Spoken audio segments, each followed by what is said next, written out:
What's up, guys? It's Matt here, and we're coming to you with week number 4 of the game plan, uncovering God's game plan for your life. Now, over the last 3 weeks, we've talked about some pretty cool people in the Bible who were living God's plan out in their life. They had an important choice to make. Were they going to follow that game plan or not? The first week, we uncovered the story of John the Baptist and how he was so passionate about God that he set himself apart and was willing to do anything to live out God's game plan for his life, no matter what anybody thought about him. Then we talked about this really cool piece of history where God used Esther, a Jewish queen in a foreign country, to save her people. She risked her very own life to follow God's game plan for her life. In week number 3, we talked about accepting God's game plan, and we unpacked the story of Lot and his wife, and we talked about how God warned them to leave the city of Sodom because he was going to destroy it.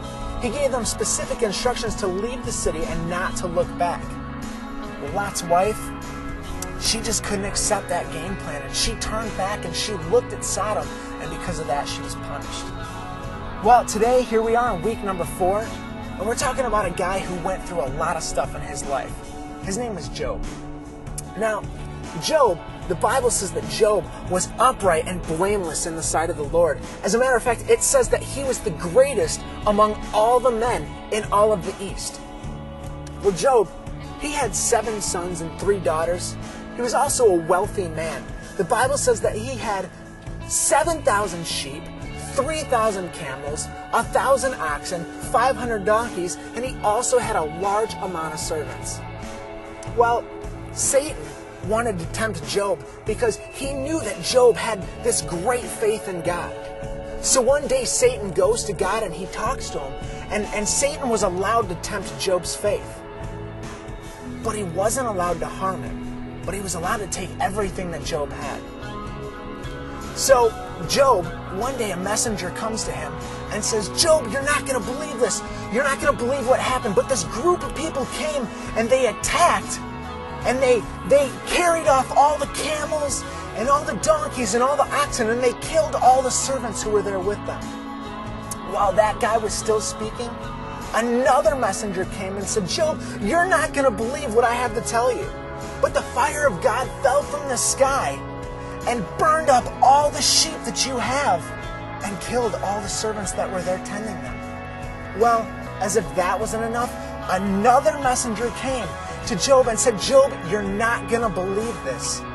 But while all your sons and daughters were feasting in the oldest son's house, a strong, mighty wind came in from the east and struck the 4 corners of the house, and the house caved in and killed everybody inside. Job couldn't believe his ears. I mean, everything he had, in just a matter of moments, it was all gone. Well, something really cool happened next. The Bible says that Job fell to the ground in worship. What? Job just lost everything he had, and he was still worshiping God. Job said, the Lord has given and the Lord has taken away. May the name of the Lord be praised.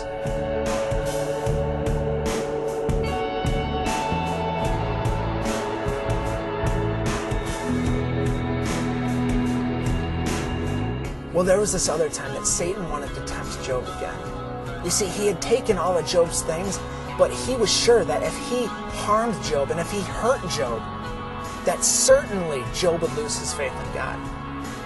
Well, Satan inflicted Job with these painful sores from his head all the way down to his feet. And Job was in so much pain, but even in all of this, he never turned his back on God. You see, Job knew that he could never give up. Sometimes it may be so hard, but Job knew that he could never give up. He knew that sometimes we have hard decisions to make and we have tough choices to make. But he was willing, even though all these things had happened to him, he was still willing to follow the game plan that God had for his life. See, in the end of the book of Job, God blesses Job with so much more than what he already had. Job had 7 more sons and 3 more daughters. All his riches were restored, and God gave him double of what he had before. Job now had 14,000 sheep. He had 6,000 camels, 2,000 oxen, and 1,000 donkeys. You know, it pays off when you follow God's game plan. Job, in all of that stuff, never turned his back on God. And because of that, he was blessed. Job never gave up. You know, sometimes it's hard. We may be scared of what other people might think of us. We may even have to risk our lives.